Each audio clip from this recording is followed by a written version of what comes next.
Hello, hello, hello! Welcome to my channel again. It's me, it's Sheila Lemon. So why I'm holding a Sprite? Kasi I'm going to cook adobo na niluto sa Sprite. So I'm so excited kasi I did not try this yet, but this is my first time to cook with a Sprite. So I'm going to show it to you first, the ingredients that I'm going to use, okay?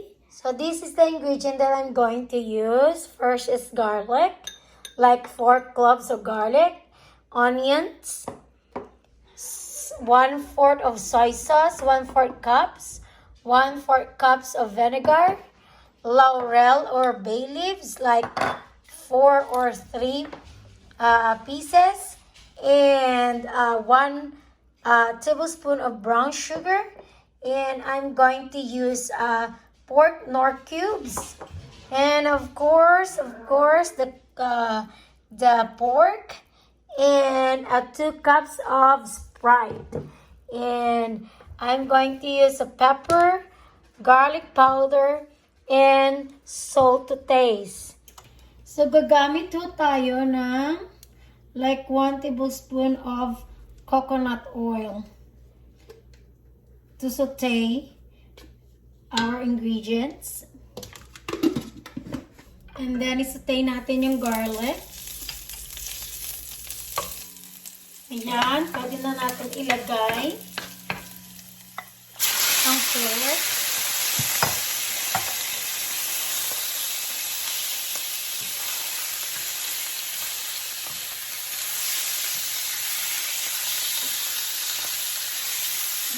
Pork belly ho ang ginamit natin para sa adobo. Kasi mas sarap ang pork belly. Meron siyang fat. And then we're sauteing. We're going to put a salt.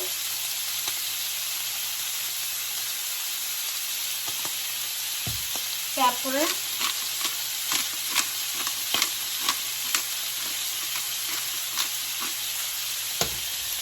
And garlic powder.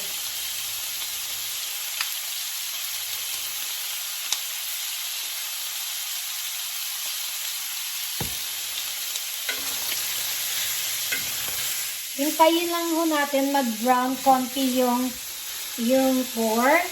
We're going to wait the pork turns to brown. Takpan lang ho natin like 3 to 5 minutes.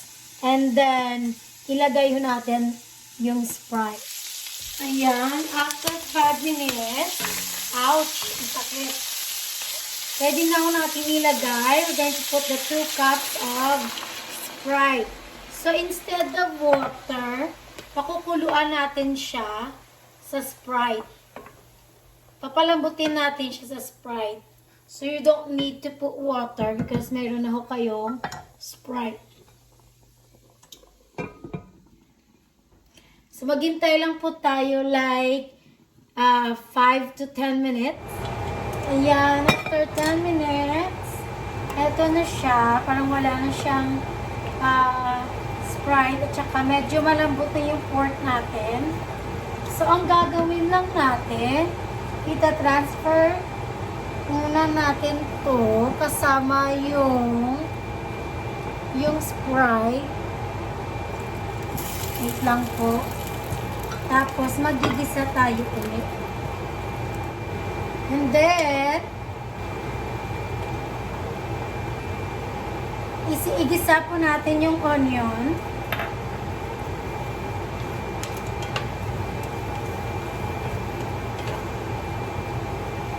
Magisa tayo ulit. I'm gonna saute. Huwag na ho natin lagyan ng oil kasi mayroong na siyang oil na galing sa pork. So, mag-isa lang tayo konti ng onion. Tapos, igisa natin ulit yung pork.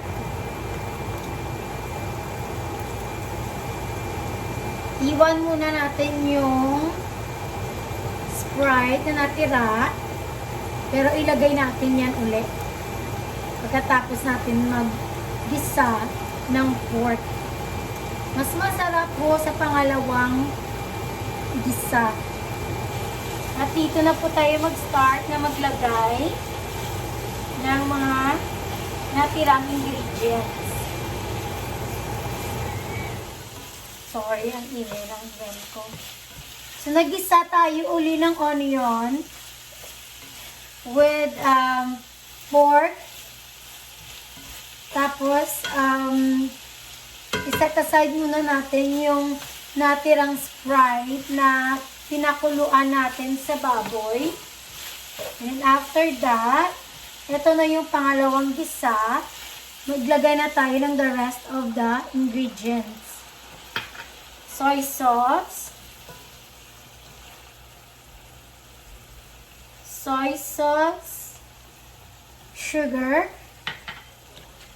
Yung 1 tablespoon of sugar natin. Oops. Ayan.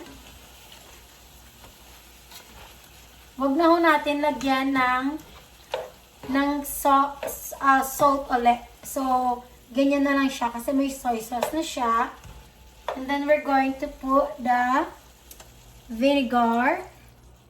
Ayan. And then, ilagay ho natin yung bay leaves at saka nor cube.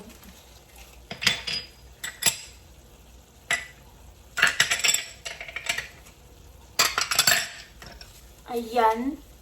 And then, pakuluin lang natin konti, palutuin konti yung vinegar. Tapos, ilagay natin uli yung remaining Sprite na pinakuluan natin sa baboy. Ayan, medyo nag-ano na siya. Kumulo na siya konti. Nagamoy na yung ano ko. Huwag muna nating haluin. Kasi pinapaluto pa natin yung vinegar. Ayan na, pwede na yan. At lagyan na natin ilagay natin uli yung Sprite. Yung pinakuluan natin sa baboy. At saka, hintayin lang natin na maglapot yung sauce. Takpan natin like 3 to 5 minutes again. Pagkatapos, yan, pwede na yan. Ayan, there you go. Luto na po to. Ito na yung adobo niluto sa Sprite. Ayan, did you see that? Yung sauce niya. Ayan. Ilagay na natin. Ready to serve na to. Ilagay natin dito. And then we're gonna put a presentation. At tikman natin yung adobo. Ayan lang muna. Ayan. Tikman mo natin, okay? Tikman natin. Dito na talaga. Oh, ang soft. Ayan, malambot. Malambot siya. Malambot siya. Okay, let's try. That's it.